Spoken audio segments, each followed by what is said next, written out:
Patrik má ma urobiť šťastnou. Chceš to, nie? No, máš smolu, neurobiť ťa.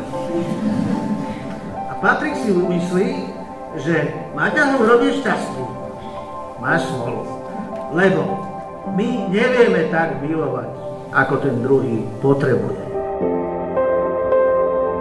Pápež hovorí tento usmievavý, že keby aj taniere lietali, že sa budete hádať, do večera sa uzmierte, nech slnko nezapadá na vaši hnev.